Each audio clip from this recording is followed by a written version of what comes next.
I'm Dr. Jordin Wiggins, and this is the Pleasure Principles podcast.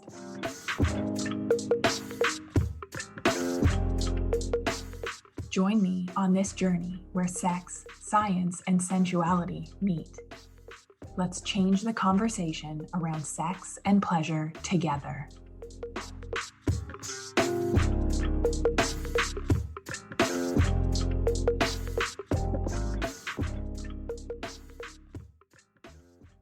Welcome to the Pleasure Principles podcast. I wanted to thank you for all of the support, the DMs, the reviews, letting me know what has helped your relationship. It means the world to me, because when I'm here in my room, in my office, alone, recording these, it's nice to know. And it's nice to know what lands, and it's nice that I'm keeping the content relevant to what you want to hear.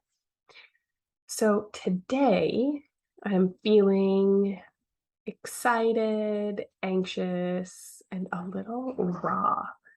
So you're going to get the realness. There will be zero punches pulled. I'm packing to go to a conference in Phoenix next week and do a photo shoot for Icon Fit magazine. So big week for me. I have not been away from my daughter, whose second birthday it is today, my little Scorpio.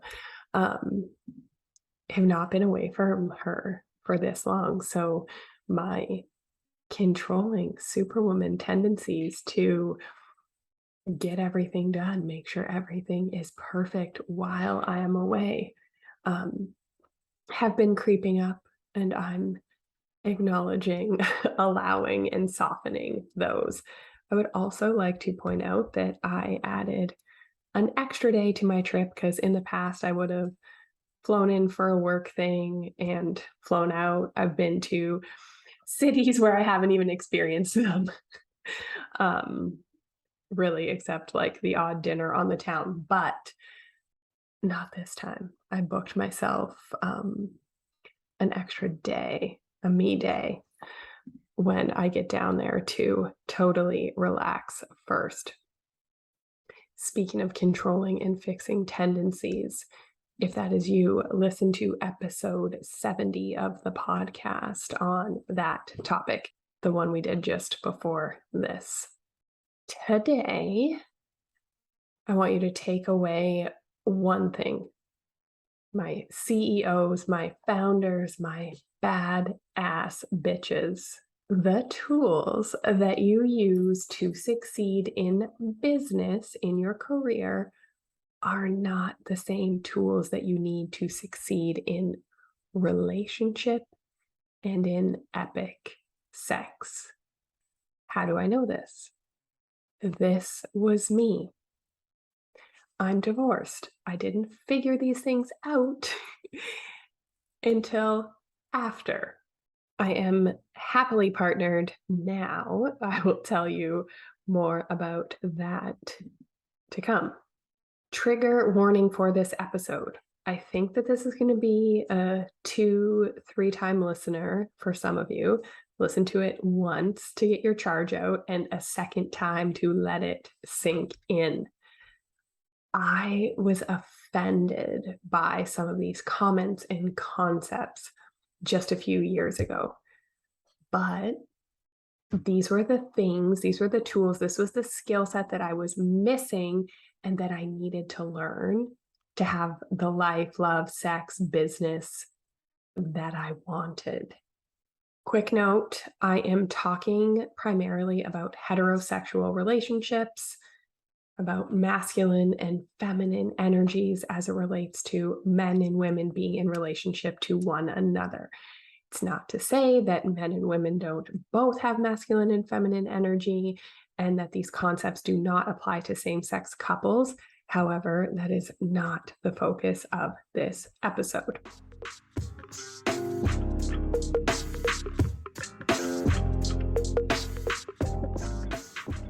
I'm going to take you back probably about 8 years. I started to do women's business groups and masterminds very early in my career. I'm the kind of person that works well with a coach, accountability, and there's really nothing like being in the energy of a room. I have that feeling when we have our feminine mentorship in-person retreats. Like I mentioned, I'm going to Phoenix for Allie Brown's conference, and there's just there's that something special about women connecting, and being together, being in the same space. So I was at a business mastermind probably 8 years ago, and I can remember the first time that I heard one of the attendees say, "I retired my husband." Everyone clapped. It was like the biggest flex, and I was thinking, "Fuck yes, I want that too." I was married to my ex-husband at the time, and thinking like that as a feather in your cap, that she's had so much success that her husband didn't even need to work. So this goal sounded great at the beginning. And I work with women who still do have this goal. And if it is your goal, it's okay. If you've already, I work with actually even more women who have done it. They've done the retiring, and then we are um, restoring the balance in their relationship. So I hear all of the reasons why you would want this to happen. It's like a status thing. It's like, I've made it. It's, well, he can stay home with the kids. He can help around the house. We can income split to save on taxes. And let's be real, what do you save? Like 30 grand a year. It depends on where you live, depends on your tax bracket. Maybe you can hire him in your business. A lot of times I see women hiring men in their businesses for roles that they're not 100% suited to do, which disrupts a relationship in a whole different way. What I do see with the thousands of women that I have worked with is this dynamic usually ends in divorce, unless they call me first, or affairs, or just complete unhappiness. There's something missing in the relationship. Now, this is not to say that this dynamic never works, but we are going against universal laws, our biology for thousands and thousands of years. And I didn't even begin to understand this or conceptualize this until I studied traditional Chinese medicine for 8 years while becoming a naturopathic doctor.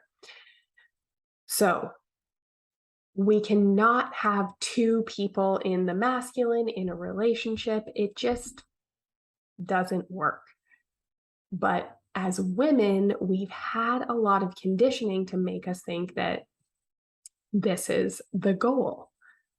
But when we get there, there's something missing. It's I have the house, I have the car, I have the career, probably even the vacation house, but I'm not happy. There's something missing. And that something could be missing in your relationship. That something could be missing with health, but you're just not there.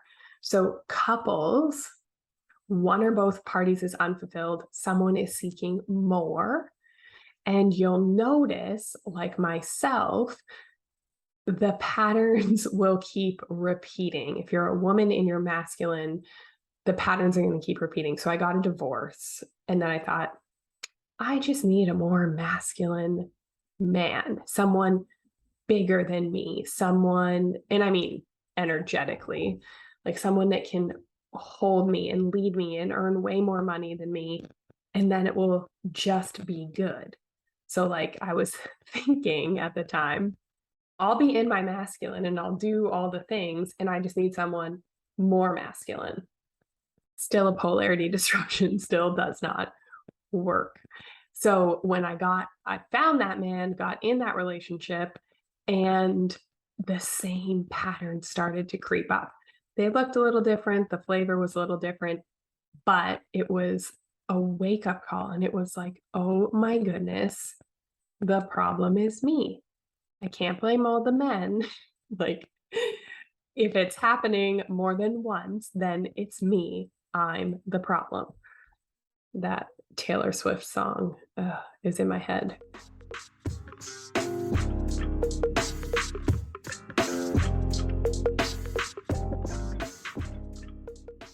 Single women. So single women in their masculine.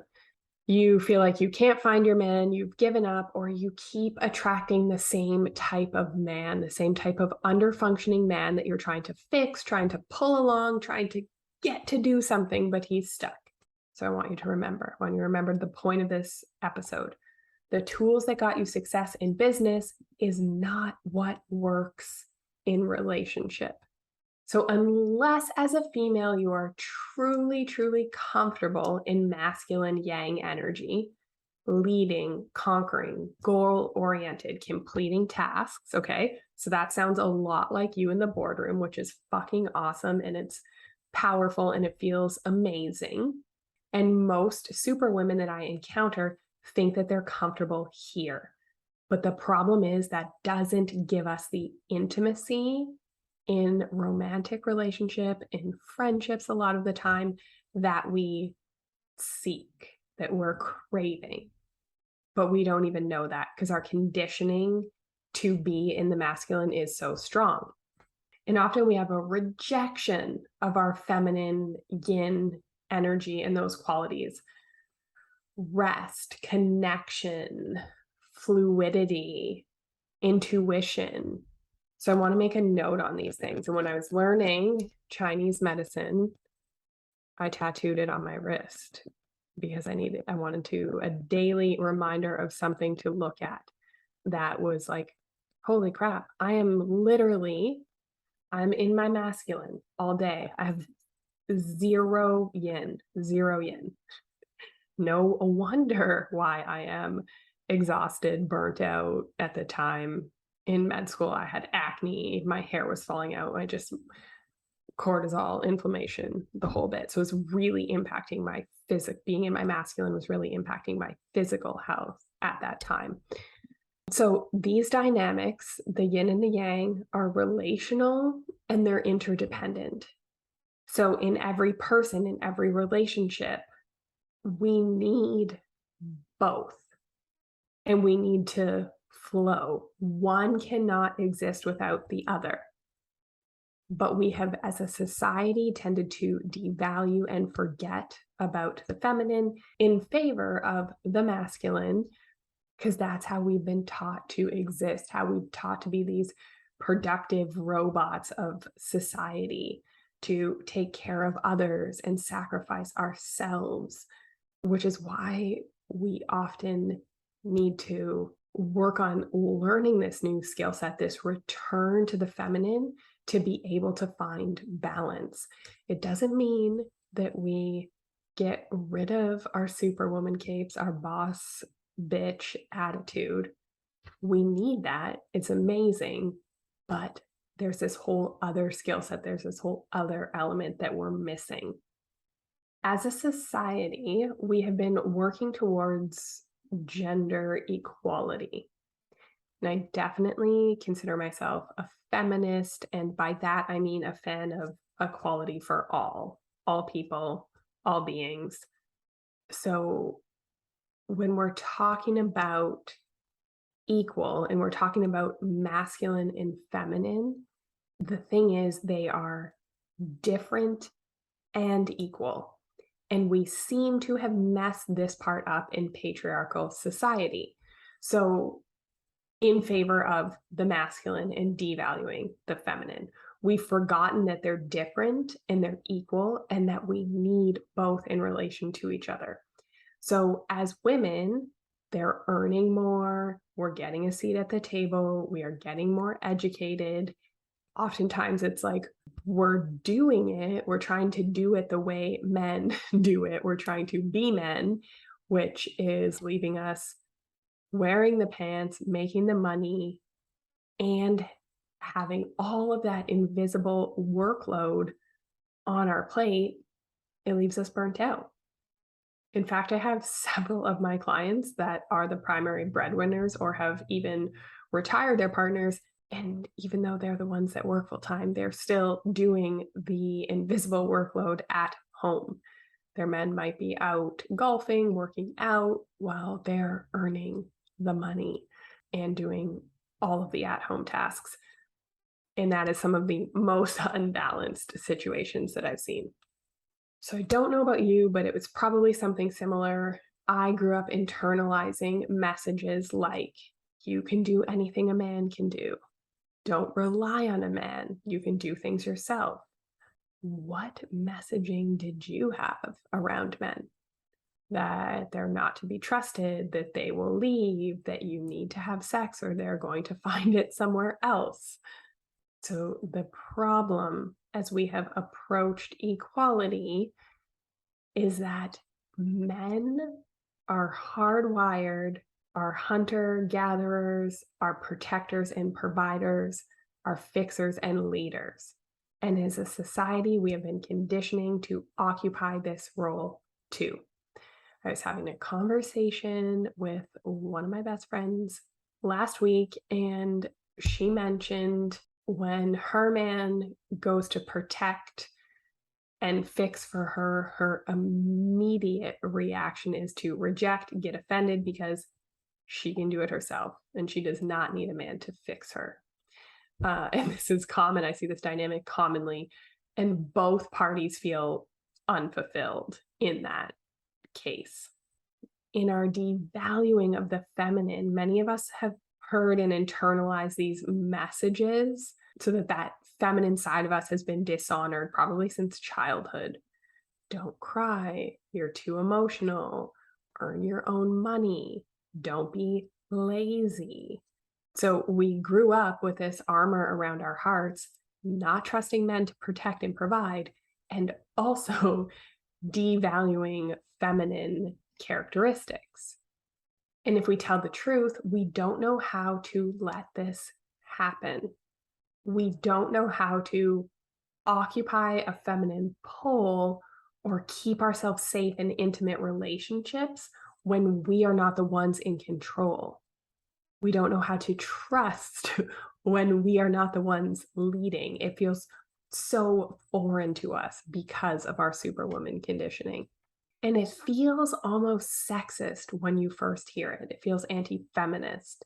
Oftentimes when we're talking about these things, I hear, well, you mean I'm just supposed to submit and let go and do whatever he wants?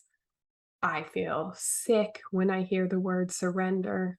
But really what it's about is masculine and feminine in relationship to each other. We've talked about it before, but it feels aligned to mention it here.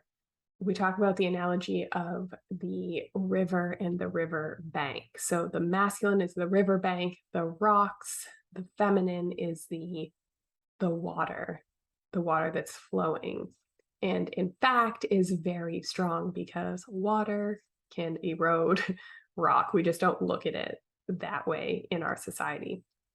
A woman in her masculine in business is amazing. She's crushing it until she burns out, which you can see any of my previous episodes that talk about feminine burnout if that's you. And these scales are terrible for a relationship. So you either are pushing your man into his feminine pole, and if he's not truly happy, truly having a feminine core, loving to be cared for, resentment starts to build. He's not present, he's depressed, maybe he's getting high, watching porn, he's stuck and he's not moving forward. Because remember, you're the masculine, you're in the doing pole, he's in the being pole. I usually see this dynamic leading to affairs, or both parties are just very unhappy and feel unfulfilled in the relationship. And I am not minimizing the experience of men. We're going to have some guests on and we're going to talk about this more, but men are struggling with mental health and sexual dysfunction at an increasing rate. It's not as large as women are suffering, but a lot of men are lacking purpose in today's society, in relationship, because of all the reasons that I just talked about. Now, for women, if deep down we don't feel cared for, and often it feels exhausting to always be leading, but we don't know how to let go and occupy the feminine space. A lot of the women that I work with really crave someone to take things off their plate so that she can let go, that she can trust to take care of it. But she can't let go of the control. It's not done right or up to her standard, or she feels guilty by not being able to do it all. And maybe you're numb, you're over functioning, you're exhausted, and you know there is more, you know that there is something missing. It's another sign that you're missing that feminine piece, which is my work. Taking these unbalanced relationships, these women that are so strongly occupying and feel safe in that masculine pole, and helping balance them so that they can feel safe in a relationship and let themselves be cared for by the healthy masculine. Let them feel safe letting a man lead sometimes. So here's some truths. And again, they might be hard to hear, but when you stop and think about yourself, when you stop and think about your friends, women often will leave a relationship because we don't believe a man can lead us anywhere we couldn't take ourselves. That is why I left my marriage. So think about this. If you're making the money, if you call the shots, you're doing the planning at home, you're making the appointments, you plan the vacations, you tell him what podcasts to listen to, you tell him what therapist to see, you're setting the tone, you're in your masculine. And a note on the sex. So if this is you and this is your approach to life, I guarantee you are not having the best sex. I have clients tell me this all the time. They're like, yeah, sex is great. You're having masculine sex. You're having one type of great sex, but you're not having the surrendered sex from your feminine, which is just a whole new world. And I love the messages from my clients that are like, I just had the best sex of my life. No, wait, now it's like a month later. No, I just had the best sex of my life. So even if you think the sex is good, but the rest of this applies to you, guarantee you could be way better.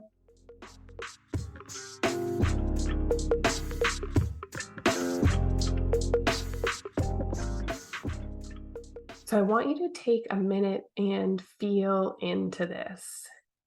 And you might not like the answers, or the answers that come up are things that you think you should say. So what do you really need a man for? What do you need a man for that you couldn't hire someone else to do? Where are you trusting him to lead or provide? Now, this is not just about money. You can make more money and still have a balanced relationship if you can occupy your feminine pole and trust him to lead. And maybe he brings depth to the relationship. Maybe he has a deep purpose.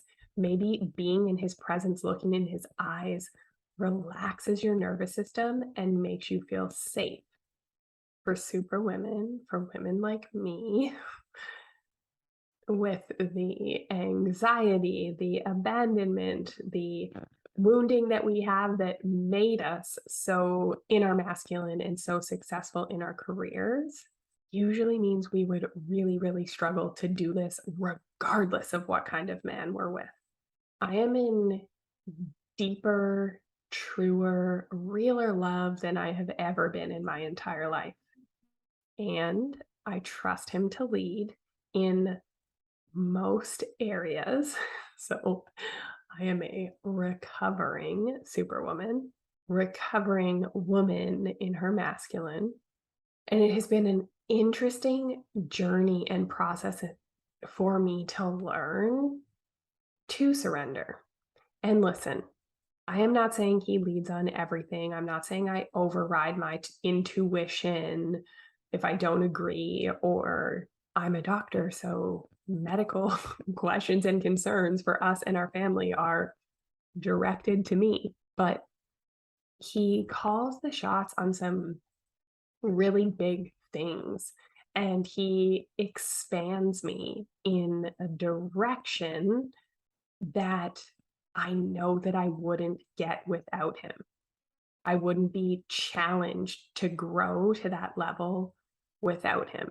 And it's better for me, it's better for our family, and it feels amazing to not be in the driver's seat 110% of the time. And listen, ladies, it is not because I can't motherfucking lead myself.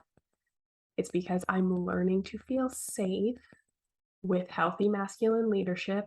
I am learning to trust the feminine and create safety in myself and with others.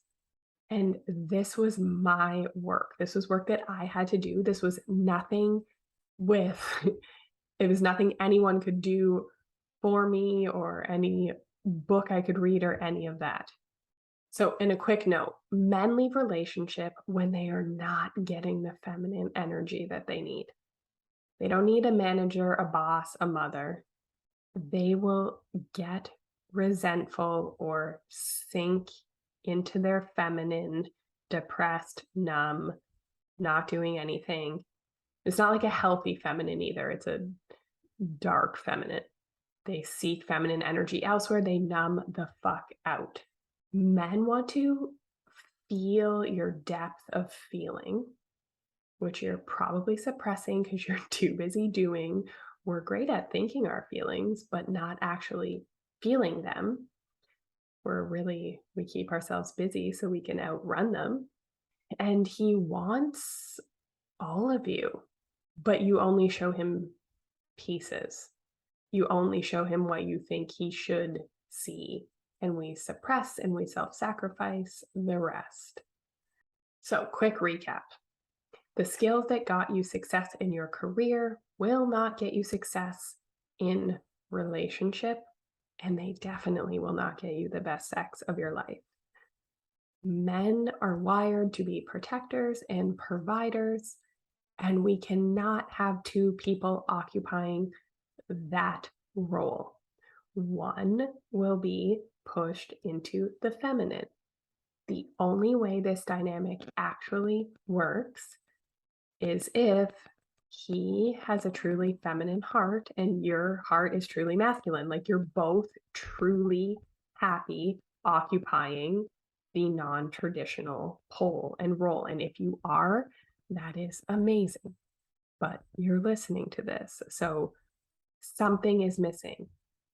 And maybe your he's fine occupying the more feminine role, but the occupying the masculine role, you leading, is exhausting, and there's something missing and you don't know how to get out of it.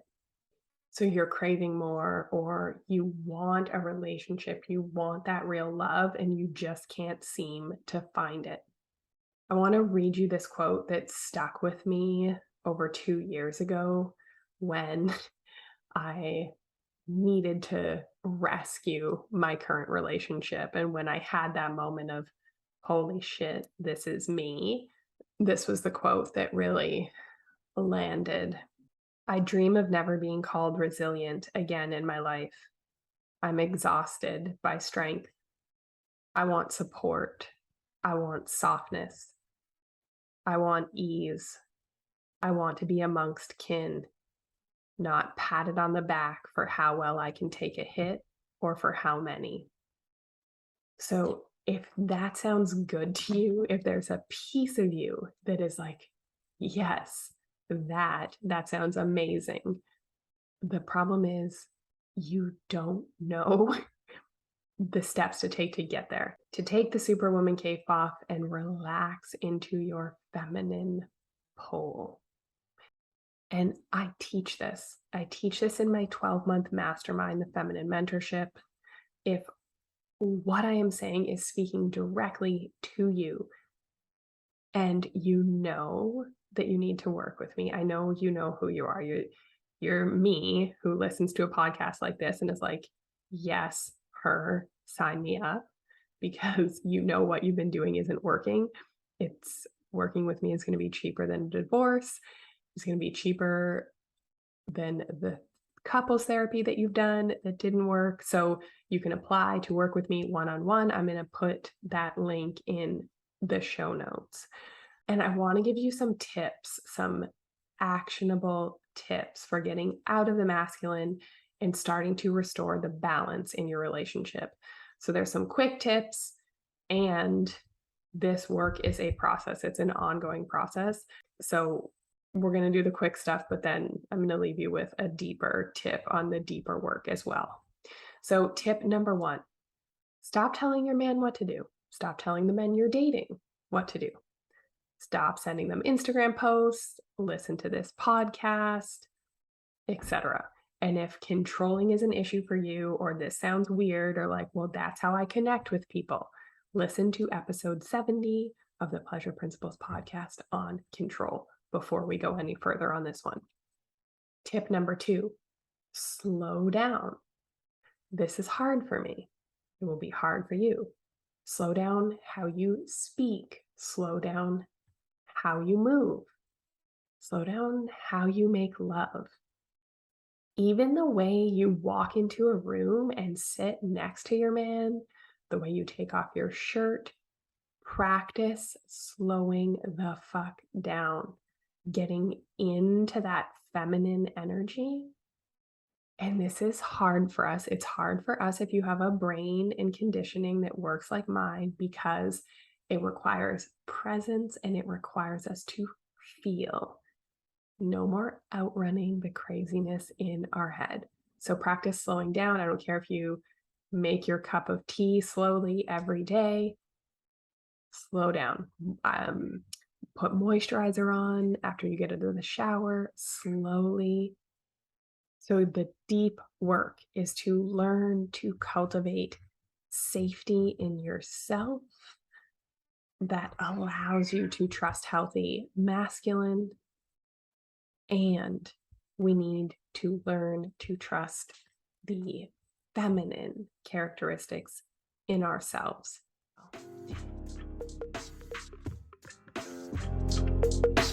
Have a great week, everybody.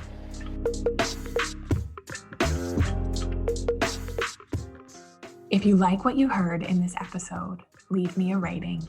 Your support helps me get discovered by more women like you. Together, we can change the conversation around women's sexual health and pleasure for you, your partners, and generations to come.